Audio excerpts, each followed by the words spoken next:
Well, first of all, it's my mother language, right? It's my mother tongue. I grew up speaking Spanish and writing in Spanish. I didn't really like Spanish when I was a kid. I was more into numbers, so that was kind of my focus for a few years, right? But once I discovered there was this specific class that I took as a bachelor student that really empowered me. Like, I feel like it turned something on, and it was like this interest for how language can be used as a tool to deconstruct all these ideas that ultimately they have led us to a few current situations. So that's what I liked about the Spanish language, just all the language overall, but I feel like Spanish itself is just very global, right? I'm Cielo Barragán. I'm getting my master's in Spanish. So I was born in Mexico, right? I finished my elementary school in Mexico. I went to a school called Ignacio Manuel Altamirano. I finished 6th grade and I actually went into 7th grade in Mexico, but I didn't finish that. Instead, I migrated to the US. I came with my mom. So I was 12. I was about to turn 13 years old when I migrated to the US. I didn't know what to expect. I didn't want to move, if I'm honest with you, because I was a child, right? I knew, because that's what they would tell me, that it was gonna be the best for me, right? At that time, I didn't really care because you're a kid, right? So I was like, I don't care. I want to be with my friends. Like, I don't want to go to another country that doesn't even speak my language. What's gonna happen? I'm just gonna have to break all of my structures down and build new ones. And it was scary. It was scary, and it was also really difficult. When I got here, my first year was very, very difficult in terms of socializing, communicating my needs, communicating with people overall.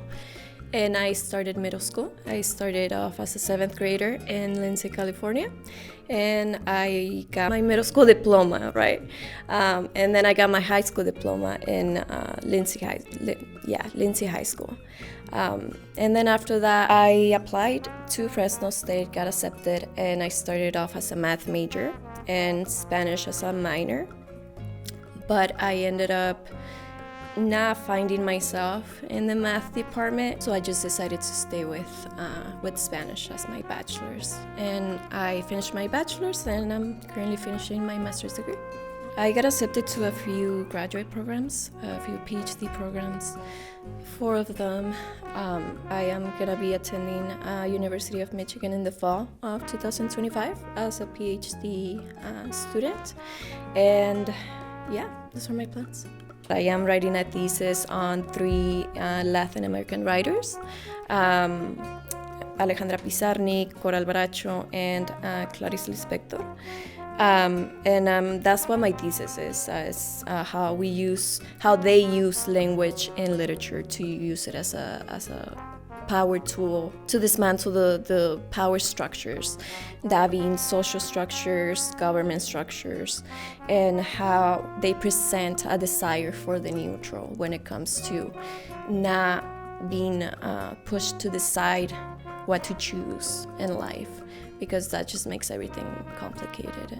When I was in high school, I started working with, I was in this migrant program, right, as a migrant student, where they gave us a chance to work after school with little children. But when I transferred here, when I came here, I started working with kids as well. Like, I resumed working with kids. I started working for California Teaching Fellows, and so I worked there for quite a few months before COVID. And when we got back and I joined the MA program, I started working as a teaching associate.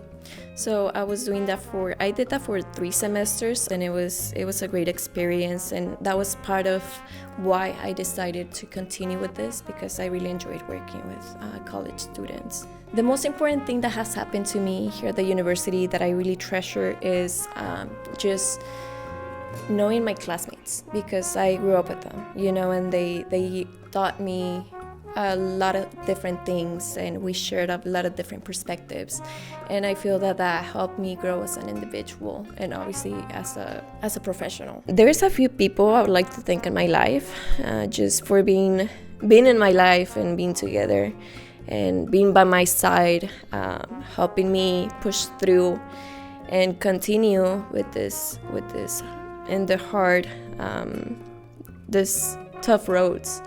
The first and foremost, I would like to thank my mom. She's been one of the most important. She is one of the most important people in my life.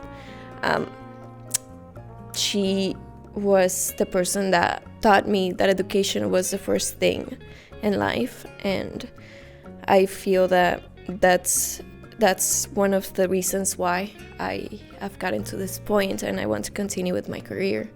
And I also want to thank my thesis director, Dr.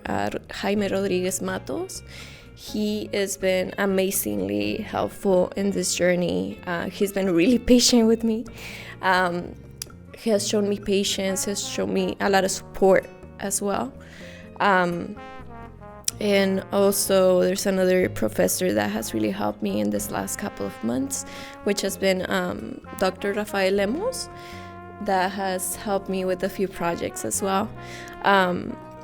And there's a lot of other people, but it will take me a long time to mention. But obviously my mom is the biggest stone in my life that has helped me.